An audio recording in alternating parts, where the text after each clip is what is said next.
Shalom, shalom, je vous aime beaucoup au nom de Jésus. Je suis votre frère Abraham King made by Jesus.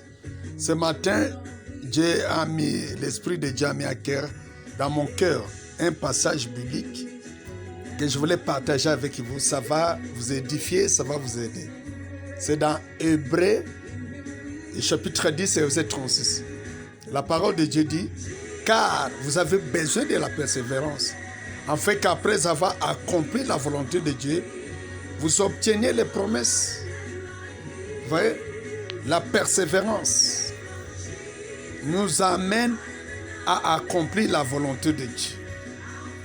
Après avoir accompli la volonté de Dieu, c'est alors que nous entrons dans la réception des promesses de Dieu. Je vous dis la vérité. Beaucoup de gens veulent dire qu'ils prient aujourd'hui, qu'ils trouvent la réponse aujourd'hui. Dieu est souverain. Dieu peut le faire le même jour. Mais la persévérance, c'est l'école de Dieu. La persévérance nous amène à comprendre la volonté de Dieu. Après avoir compris la volonté de Dieu, c'est alors que nous allons palper les promesses de Dieu. Il y a des choses qui marchent de pair pendant que nous sommes en prière.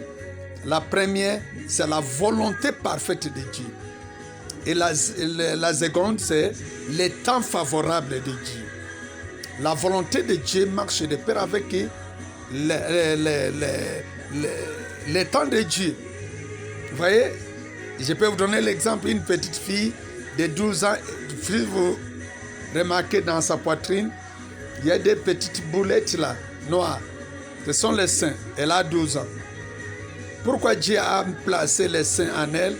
C'est pour qu'à l'âge avancé, dès qu'elle soit mariée, qu'elle puisse allaiter le bébé. Mais si elle a encore 12 ans, et c'est le temps de Dieu? Non. La volonté de Dieu est là, mais ce n'est pas encore le temps de Dieu. Et je voulais terminer en disant ceci. Beaucoup de gens veulent qu'on prophétise pour eux. Et j'ai remarqué, j'ai constaté dans la Bible et dans les Écritures, que la plupart des promesses de Dieu sont attachées à des conditions. Même si on prophétisait pour vous et que vous n'avez pas respecté les conditions qui sont attachées à la promesse, les prophéties là seront sans effet. C'est pourquoi la connaissance est très approche. Je peux donner l'exemple d'Éternel 28:1. L'Éternel va te donner la spiritualité sur toute la terre si tu obéis à la voix.